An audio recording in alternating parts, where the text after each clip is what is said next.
Today's episode is sponsored by Midwest Fire. For more than 20 years, Midwest Fire has been manufacturing high-quality tankers, tanker pumpers, and fire rescue vehicles in the United States and Canada. Keeping firefighters safe while enhancing their capabilities is what they do best. To learn more, go to MidwestFire.com.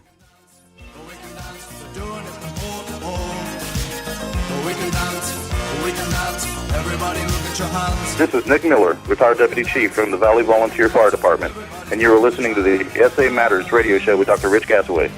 The SA Matters mission is simple. They want to help us see the bad things coming in time to avoid bad outcomes.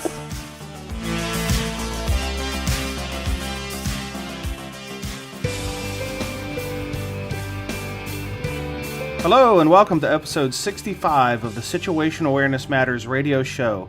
I'm your host, Rich Gasaway.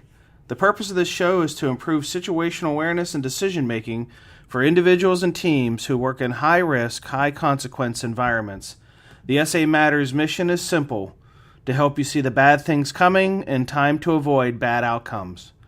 I'm coming to you today from Columbus, Ohio, where the Situational Awareness Matters tour is in town to deliver a full-day situational awareness program for the Ohio Fire Chiefs Association Conference. This program was awesome, and it was an overflowing room of chiefs and officers who were engaged in asking really smart questions, and I really enjoyed the visit. I want to extend a special thank you to Chief Wallace for your efforts to organize an excellent conference, and to Assistant Chief Alan Scott for your hospitality, especially the trip to Hilliard to get to Carlo's Pizza. If you want to get connected with me on social media, you can follow at Rich Gasaway or at SA Matters on Twitter. Thank you to the more than 15,000 who are following me on Twitter and supporting my mission. If you want to get connected with me on Facebook, you can like the SA Matters page on Facebook.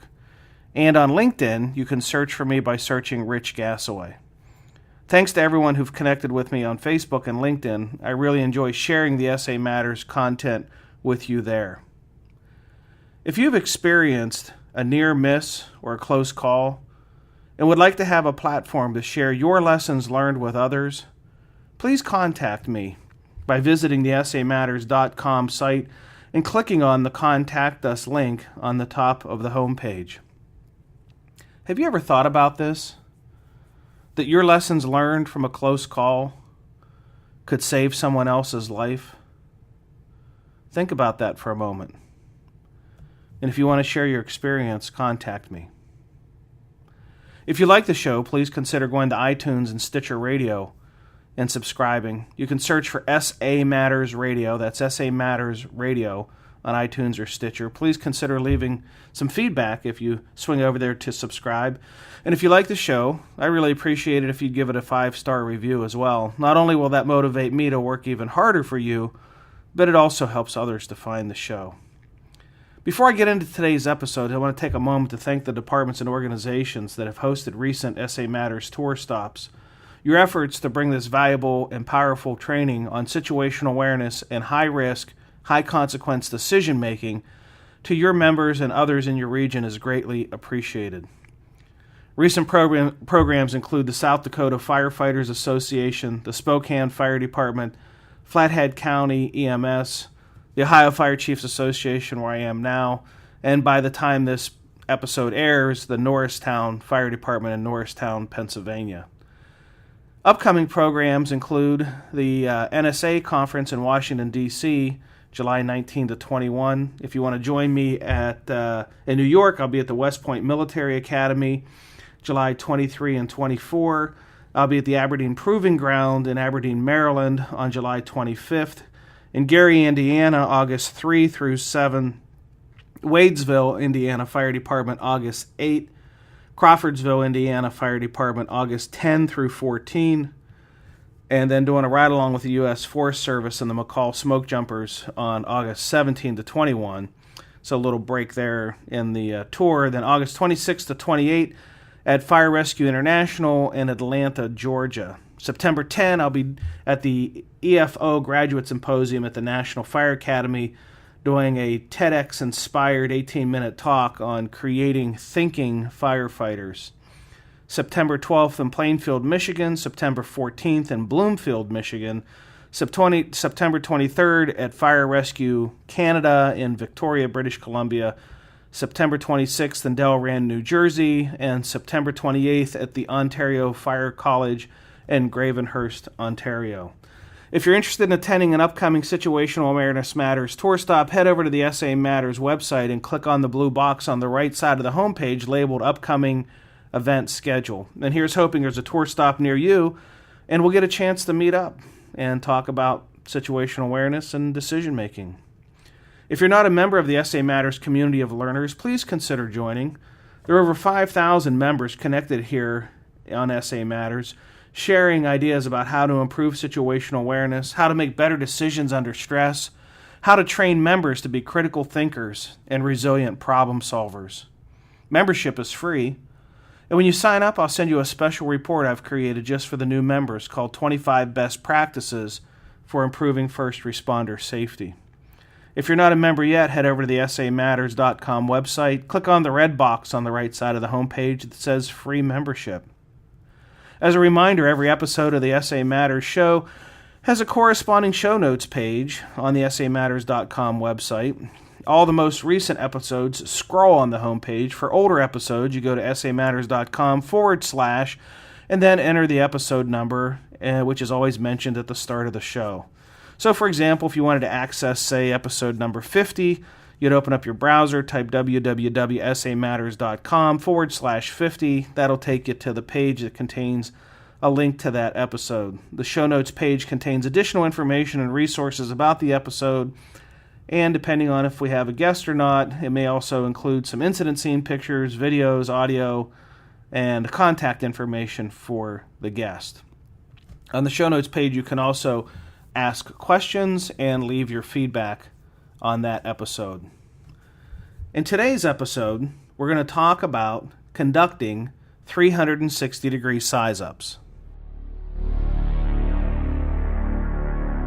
Situational awareness starts with capturing clues and cues in your environment. That's what we call perception. And then understanding what those clues and cues mean, what we call comprehension. At a structure fire, the process of capturing information should involve a complete 360-degree size-up of the scene. Many departments have policies that stipulate the completion of a 360-degree size-up. Yet for some reason, it's not always done. This article provides some explanations as to why that might happen and offers some advice for how to fix the problem. I have previously written about how training sets up firefighters for success or failure. I speak to this phenomena frequently in my safety programs, especially in the Training for Failure program. Here's an example how first responders might be trained for failure as it relates to size-ups. While conducting a structural fire training scenario, an instructor has two options for how to train firefighters about conducting a 360-degree size-up. The instructor can simply talk about completing the 360-degree size-up. If this approach is taken, the firefighters will nod their heads as a sign of understanding.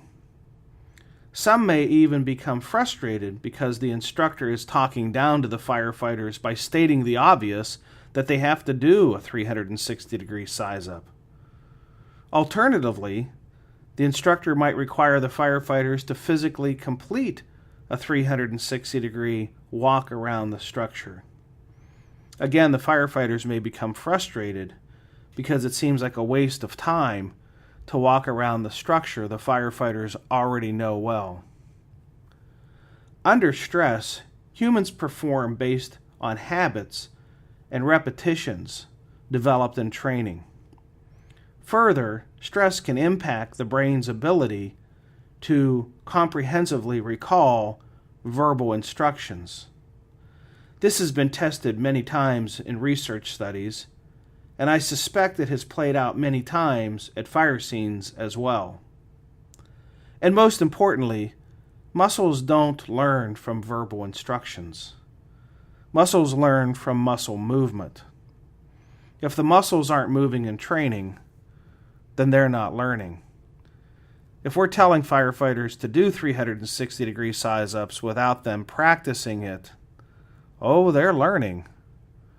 Their muscles are learning not to do it, as well as their brains, cognitively, are learning not to do it.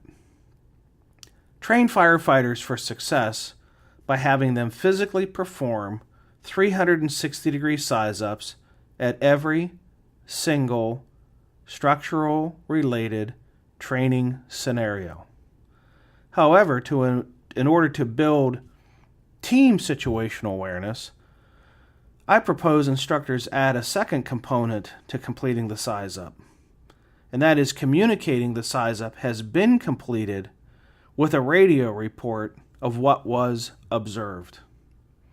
As noted in previous articles that I've written on the SA Matters website, even the absence of clues and cues are important information to be shared to build team situational awareness. The person who completes the 360 size-up should provide a radio report that starts with, upon completion of the 360-degree size-up, and then complete the report. As important as completing the size-up is in training, it's also important to give the report in a way that everyone is sure that the 360 size-up was done. Ensure there is a policy that requires a 360-degree size-up by members who arrive by the first arriving members at structure fire incidents. Ensure 360-degree size-ups are built into training evolutions every time. Train firefighters on what to look for during size-ups, both the present and absent clues and cues. When company officers complete 360-degree size-ups, have them announce on the radio, upon completion of the 360-degree size-up, we have, and fill in the blank. Well, that's it. Episode 65 is complete. Thank you to our sponsor, Midwest Fire. And thank you to our listeners for sharing some of your valuable time with me today. I really appreciate your support of the SA Matters mission. Be safe out there, and may the peace of the Lord and strong situational awareness be with you always. You've been listening to the Situational Awareness Matters radio show with Dr. Richard B. Gasaway. If you are interested in learning more about situational awareness, human factors, and decision-making under stress, visit samatters.com. If you are interested in booking Dr. Gasaway for an upcoming event, visit his personal website at richgasaway.com.